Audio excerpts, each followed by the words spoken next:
પરેંગે તો કોફી પીધી, હું કઈ ચા પાણી પીતી નથી. એટલે મારી ફ્રેન્ડ છે ને એ મને ઓફર ના કરી બીજી વસ્તુ. અત્યારે જો 8 વાગવા આવ્યા છે ને, આમ જો કેટલું ઠંડુ હશે કે કાર જો અત્યારે જ ફ્રોઝ થઈ ગઈ છે બધી. દેવા મોઢામાંથી ધુમાડા નીકળે છે જો. ઓ દેવામાં જો ફરી વાર કેટલી સેકન્ડ કર્યું આમ બેટા? 40. ઓ માય ગોડ, આમ જોઈ કેટલો ખુશ થાય ને દેવમ તો. હે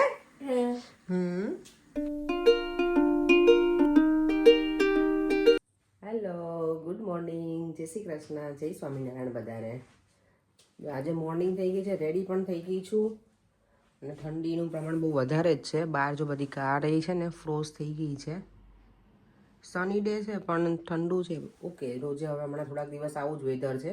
વરસાદ પણ બતાવે છે વીકેન્ડમાં, તો ચાલે રાખે. વેધર એનું કામ કરે, આપણે આપણું કામ કરવાનું. જો રેડી થઈ ગઈ છું સલૂન ઉપર જવા માટે. દેવમ તો હજી સૂતો છે અને વેકેશન છે ને એટલે શાંતિથી સૂતો રહે. હું એને સુવા દઉં, કંઈ કામ તો હોય નહીં. એટલે જો મારો મની પ્લાન્ટ ધનવેલ કહીએ ને આપણે, મને લાગે આ 12 માસ ગ્રો થતી હશે. વિન્ટરમાં ગ્રો થાય ને સમરમાંય થાય. અને પાણીની એટલી જરૂર નથી પડતી. સારું એટલું બધું, વીકમાં એકાદ વખત હું આપું છું. ડ્રાય હોય ને તો એ વાંધો નથી આવતો. પત્તા એના પેલા શું કહેવાય, જે પીળા થઈ જાય ને એવું કંઈ થતું નથી. જો ચાલો કંઈ નહીં, સલૂન ઉપર જવા નીકળી જઈએ. ઠંડીનું પ્રમાણ વધારે છે. ઓ મારો દીકરો આવી ગયો, જય શ્રી કૃષ્ણ. તે આજે તે નાઇટ ડ્રેસ ના પહેર્યો, કેમ એવું કર્યું તું બેટા? હે નતું મળતું તું દેવામને, નતું મળતું તું. જો અત્યારે કેવું આમ ફીલ કરે નહીં, લેઝી. એને એવું થાય ને દેવમ કે સુતા રહેવું જ ને બેટા. ચાલ ને એક શ્લોક બોલી દે ને. મેં 2 દિવસથી તારા શ્લોક નથી લીધો મારો દીકરો. એટલે જાગીને કરે ને. કયો કરે છે? કરાગ્રે વાળો બોલી દે બેઠો થઈને. ચાલ ને જલ્દી, મારા દીકરો મમ્માને જવું છે પછી. ચાલો ક્વિક. અગ્રે વસતી લક્ષ્મી, કરામુદ્ય સરસ્વતી, કરમૂલે તુ ગોવિંદ, પ્રપાદે કર દર્શન. ગુડ બોય, જય શ્રી કૃષ્ણ બેટા. ચલો મમ્મા જાય છે હવે કોઈ સલૂન ઉપર. અહીંયા નથી સુવું છે, તારા બેડરૂમમાં જઈને સુઈ જા બેટા પ્લીઝ. અહીંયા ઠંડુ લાગશે તને છે. મને બહુ ગરમી લાગે છે. ઓકે, હીટિંગ ચાલુ છે ને એટલે. તો ટ્રેનમાંથી તો હવે બહાર આવી અને હવે લેવાની છે મારે બસ. ને અહીંયા જ્યારે બહુ ઠંડી હોય ને ત્યારે લોકો જો સ્ટેશન ઉપર ને બધી જગ્યાએ છે ને સોલ્ટ કરે નાખે, કે કોઈ સ્લીપરી નાખે ને એના માટે થઈને. જો આવી રીતે બધા સ્ટેશન હોય ને એમાં હોય જ સોલ્ટ નાખેલું, કે કોઈ પડી ના જાય, લપસી ના જાય. એટલે આજે બધું ફોર્સ થઈ ગયું છે ને એના હિસાબે લોકો અગાઉથી જ બધું નાખી દે. ચાલો તો હવે બસની જર્ની સ્ટાર્ટ થશે. બહારનું કેટલું સરસ દેખાય છે ને. સામે શું કહેવાય પાર્ક જેવું છે, એમાં તો જો આખું સફેદ ચાદર પથરાઈ ગયું એવું થઈ ગયું છે, વ્હાઈટ વ્હાઈટ બધું જ. ફરી વાર સ્ટેશન સુધી પહોંચી ગઈ છું. ઉપર મને પિક કરશે અહીંયાથી, ઘરે જઈને કુકિંગ. એ આપણું શું કહે રૂટીન હોય ને એ જ. આજે મેં કાંઈ જ ડિસાઈડ નથી કર્યું કે હું શું બનાવીશ ડિનરમાં. બહુ વાળચેની હાર્ડ જોબ છે કે ઘરે જઈ શું બનાવું એમ. વીકેન્ડ પણ છે, લેટ્સ સી હવે ઘરમાં જે હશે કંઈક એ જ બનાવીશ. કારણ કે કેવું છે, એક વીકથી તો હું શાક લેવા જ નથી, 2 વીકથી એકચ્યુઅલી. આવતીકાલે અમે જઈશું સેટરડે મંદિરે જઈશું ને, તો ત્યાં જે ગુજરાતી વેજીટેબલ શોપ છે ને ત્યાં જઈશું. ત્યાં થોડી શોપિંગ કરી વેજીટેબલ્સની અને પછી અમે લોકો મંદિરે જઈશું. તો એવું પ્લાન છે અમારો. ચાલો અત્યારે પરેણને વેઇટ કરી. પરેણનું ક્યારની કોલ કરતી તેને આન્સર ના કરે મારો કોલ, એટલે અમારે થોડી વાર વેઇટ કરવી પડશે અંદર જ સ્ટેશનમાં. બહાર જો અત્યારે એકદમ ડાર્ક છે એટલે. અત્યારે જો 8 વાગવા આવ્યા છે ને, આમ જો કેટલું ઠંડુ હશે કે કાર જો અત્યારે જ ફ્રોઝ થઈ ગઈ છે બધી. દેવા મોઢામાંથી ધુમાડા નીકળે છે જો. ઓ આટલી ઠંડી છે. અને નીચે તો જો પેલા ક્રિસ્ટલ ના હોય એવું લાગે, એકદમ બધું સ્પાર્કલ થાય છે ને બહુ આમ શું કહેવાય, ફ્રોઝન થઈ ગયું છે. ચાલો હવે ઘરે અંદર જઈએ બેટા. મમ્માને હજી ડિનર બનાવવાનું બાકી છે.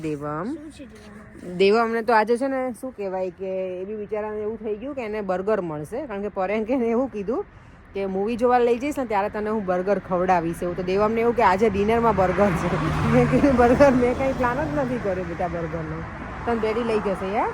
તું પેલા સમજવાનું ડેડી શું કહે છે નહીં. આજે તો બર્ગર આમ પણ નહીં મળે, કારણ કે હમણાંથી આપણે બધું એવું જ ખાધું છે. શાક રોટલી મળશે. એ હવે હું અંદર જઈને ડિસાઈડ કરું. ચાલો અંદર જઈએ ઘરમાં. ભીંડા. ભીંડા તો છે જ નહીં બેટા, કાલે મમ્મા લઈ આવશે ભીંડા. હમણાં ઘણા ટાઈમથી ભીંડો નહીં ખાધો નહીં. વચ્ચે અમે બહુ ભીંડાનું બનાવીને તો હમણાં અમે સ્કીપ કર્યું છે કેટલા વખતથી. પર કેવું કે બહુ ભીંડો ખાઈ લીધો એટલે હવે લઈ આવીશ કાલે. ઓકે ચાલો તો અંદર જઈએ ઘરમાં. ચાલો જો ઘરે તો આવી ગઈ છું ને. મને કોઈ પૂછ્યું હતું કે જેકેટ મને આખું બતાવજો. જો અને એટલું વોર્મ છે, એટલું સરસ છે ને, કોઝી કોઝી, બહુ જ મજા આવે છે. એટલે આ મેં સારું કર્યું, મેં આ લીધું. બીજું મેં જે પહેલાં લીધું હતું ને ફરવાળું, મેં રિટર્ન કરી અને આ લીધું ને તે સારું કર્યું. મેં ગુડ ચોઈસ કરી છે આ વખતે જેકેટમાં. બાકી દર વખતે મને છે ને ઠંડી લાગે છે, હું ગમે તે જેકેટ લઉં ને એમાં, પણ આ એટલું વોર્મ છે ને, આમાં તો ગરમી ક્યારેક લાગે છે, એટલું વોર્મ છે. તો સારું છે ઓવરઓલ મારું ડિસિઝન. અને આ જો દેવમભાઈ બેઠા હોય ને ઘરે, એટલે હું પહેલાં બધું અહીંયા નીચેનું સરખું કરી અને પછી હું જઈશ ફ્રેશ થવા અને પછી ડિનરનું રેડી કરીશ.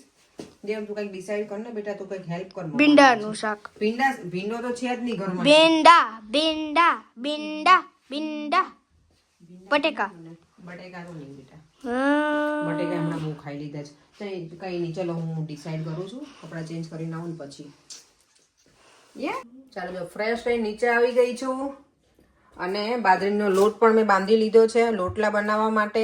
અહીંયા મારી, આપણે ઇન્ડિયામાં છે ને આને ગલકા કહીએ, કાઇન્ડ ઓફ ગલકા જ છે, પણ એક્ઝેક્ટલી ગલકા જેવું ના હોય. આપણે ઇન્ડિયામાં જે ગલકા આવે ને થોડાક અલગ હોય. જો આને અહીંયા અમે શું કહેવાય, કોઝડ કે. અને ઘણા લોકો, આ અમારી કઝિન છે ને કેનેડામાં, મારે ફઈની છોકરી, એ આને એ લોકો ઝુકુની કે ઝુકુની એવું કંઈક કહે, કેનેડાવાળા જે હોય ને એ. અમે અહીંયા આને કોઝડ કહીએ. આનું શાક છે ને ગલકા જેવું જ લાગે ઘણી વખત મારી પાસે. અને કાઇન્ડ ઓફ દૂધી પણ છે, એવું કહીએ ને તો ચાલે, મિક્સ ઓફ બંને એમ. ઘણી વખત મારી પાસે દૂધી ના હોય ને અને મને મુઠિયા બનાવવા હોય ને તો હું આના બનાવું. મેં હાંડવામાં આને નાખેલું છે, સરસ લાગે, ટેસ્ટ દૂધી જેવો જ લાગે છે. તો ઘણી વખત હું ભરેલું પણ બનાવું, પણ આજે હું ભરેલું નથી બનાવવાની, કારણ કે દેવમને અત્યારે ભૂખ નહોતી. અને ભરેલું બનાવું તો શાક બહુ વધારે થઈ જાય, તો પણ હું બેનું જ બનાવીશ, એક તો રહેવા દઈશ.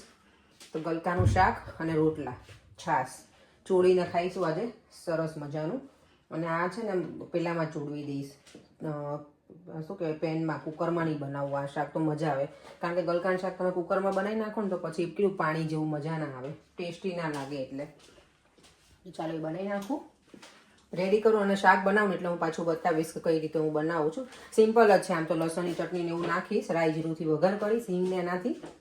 ચાલો ફટાફટ રેડી કરી દઉં. સમારીને એટલે આવું લાગે, કાઇન્ડ ઓફ ગલકા જ છે આમ તો. ગલકા જ કહેવાય કે એવું જ છે. તમે તેલ મૂકી દીધું છે અહીંયા, અને અહીંયા હવે વઘાર કરી નાખીશ. પણ છે ને અત્યારે જો ઓમનું કરે છે પાછો, એમાં લઈને સ્ટોપવોચ ચેક કરે. એને આ ખબર નહીં ફન લાગે છે, પણ આમ સારું બોલે ને તો.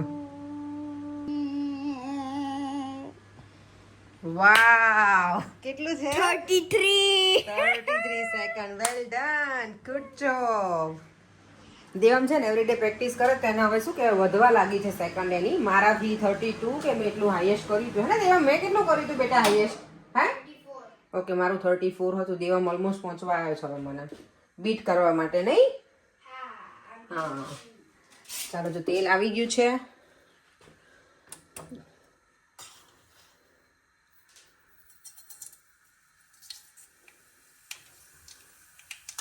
રાઈ. શું બેટા?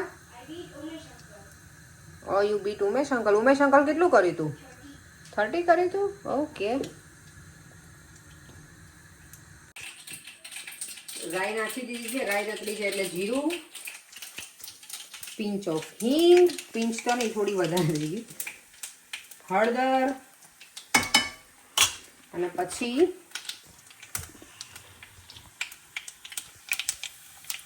આને છે ને એકદમ આમ મિક્સ કરી દેવાની હળદર, એટલે બરાબર થઈ જાય. અને હવે પછી આ નાખી દેવાનું. બહુ ગરમ લાગશે હે ને? મેં છે ને મારો એડજસ્ટમેન્ટ ચાલુ નથી કર્યો, કારણ કે વિડીયો જ્યારે લઈએ ને ત્યારે ચાલુ કરીએ ને તો મારો સાઉન્ડ બરાબર આવે નહીં ને એટલે મારું ઘર બહુ ગંદુ થાય એવું થાય છે. એમાં બધા મસાલા કરી લઈશ. જીરું નાખી દઈશ, થોડું મીઠું આપણા સ્વાદ અનુસાર, અને અમારી લસણની ચટણી જે રેડી છે ને એ નાખી દઈશ. બધા મસાલા કરી દીધા છે અને હવે બસ આને છે ને એમ જ ઢાંકી રાખવાનું. આમ તો પાણીની જરૂર નહીં જ પડે, મને એવું લાગશે ને તો પછી ઉપર પાણી મૂકીશ. અત્યારે તો આમાં જ કવર કરી દઉં છું લીડ. અને હવે રોટલા પણ બનાવી લઉં. દેવામાં જો ફરી વાર કેટલી સેકન્ડ કર્યું આમ બેટા? 40. ઓ માય ગોડ, આમ જોઈ કેટલો ખુશ થાય ને દેવમ તો. હે 40 seconds. 40 સેકન્ડ. ચાલો થોડીક વાર હોમવર્ક કરો ને મારો દીકરો બેટા. I did lots of homework. I did 7 hours of homework. 7 hours માંથી તે કર્યું કેટલી વાર? ઈ કે કેટલી વાર નીચે આવ્યો, કેટલી વાર ટીવી વોચ કર્યું, ટેબ્લેટ વોચ કર્યું? Oh, tablet. Ito 1 hour. C ખાલી 1 hour? ચાલો જો શાક બની ગયું છે, છેલ્લો રોટલો બને છે અને આટલા રોટલા બની ગયા છે. પર્યંક જોઈ લો શેનું શાક બન્યું છે, મને ખાલી કહેજો શેનું છે એ, ખબર પડે તો. હે શાનું રે? તોરિયાનું? ગલકાનું. આપણે ઇન્ડિયામાં ગલકા ખાતા ને એવું છે. અહીંયા એને આપણે પેલું કોઝડ કહીએ. આમાં તો ઓઈલ જોઈએ પડે. અમુક શાક એવા ખોલો ઓપન કરી નાખો. જો બની ગયું છે સરસ મજા. આમાં પાણી પેલું ના જાય પાણી, એટલે તમને મજા આવશે. તો રોટલા બની ગયા છે ભૂખ લાગી છે અને શાક પણ રેડી છે. હા મને ખબર છે ભૂખ લાગી છે. હું તો જો આવીને છે ને મેં અડદિયાનું એક પીસ ખાઈ લીધું હતું એટલે એટલી બધી ભૂખ રહી નથી. કારણ કે અડદિયા એટલે જ બનાવ્યા હોય કે આવું ક્યારેક ભૂખ લાગે ને તો પહેલાં આવીને એકાદ પીસ ખાઈ લેવાનું, પછી કુકિંગ કરવાનું સ્ટાર્ટ કરું. એટલે શું કહે કે બહુ એવું ના થાય ખાવું છે. તો ગલકાનું શાક, રોટલો, મરચું અને છાશ અમે ચોળીને અને પર્યંકને એમ જ. જો જમીને ફ્રી થઈ ગયા અને હવે જઈએ છીએ અત્યારે મમતાના ઘરે થોડી વાર બેસવા માટે. વીકેન્ડ છે ને અહીંયા અમારે બેસવામાં તકલીફ પડે છે એટલે અમે અમારા ફ્રેન્ડના ઘરે બેસવા જઈએ છીએ. શું કરે પરિવાર રિપીટ બેસવા જઈએ છીએ આપણે ફ્રેન્ડના ઘરે, અહીંયા બેસવામાં તકલીફ પડે છે. એવું જ કહેવાય ને આપણે ક્યાંય કોઈના ઘરે જઈએ કે બેસવા જઈએ. દેવ પેલું લઈ લેજે. શું ના અત્યારે નહીં, ચાલ હવે હું એમ કહું છું કે મારું જેકેટ બહુ વોર્મ છે. દેવમ કે મમ્મા મને આપો કારણ કે બહાર ફ્રીઝિંગ છે. દેવમ જાણે બેટા બેસ ને. હવે જો મમતાના ઘરે આવ્યા છીએ અને હવે જવાનો ટાઈમ થઈ ગયો છે. પ્રિશા, ઈશુ, હેલો. આ એટલી જબરી છે ને હાઈ વાળી. જો બધા બેઠા છે જો અમારા માટે. આ ઇન્ડિયાની આપણી ગોઠલી હોય ને એ છે. મજા આવે આને ખાવાની. પેલા પાનનો મુખવાસ ખાધો અને હવે ગોઠલી ખાવાની. પછી હું ઘરે જઈશું. ફોરેન તો કોફી પીધી, હું કઈ ચા પાણી પીતી નથી. એટલે અમારી ફ્રેન્ડ છે ને એ મને ઓફર ના કરી બીજી વસ્તુ, પણ મને જો દિનેશે લાવીને આપ્યું આ બધું. આટલી ઠંડીમાં કોણ જલજીરા પીવે? હું ચાય નથી પીતી ને કોફી નથી પીતી, એટલે એને મને જલજીરાનું તો કીધું હતું પણ મારે ઠંડીમાં પીવું નથી. અમે લોકો જમીને જ આવ્યા હતા.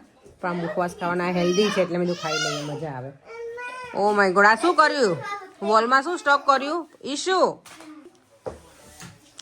દેવામ ન બેટા, એવું ના કરાય. ચાલો તો ઘરે જવાનો ટાઈમે થઈ ગયો છે અને વિડીયોનો એન્ડ પણ હવે અહીંયા જ કરી દઉં છું. ઘરે મળીને વિડીયોનો એન્ડ કરીશું. જો અત્યારે છે ને 12 વાગવા આવ્યા છે, ઘરે આવી ગયા છે અને વિડીયોનો એન્ડ પણ હવે અહીંયા જ કરી દઉં છું. ફરીથી મળીશું કાલે નવા વિડીયો સાથે. બાય બાય, જય શ્રી કૃષ્ણ, જય સ્વામિનારાયણ.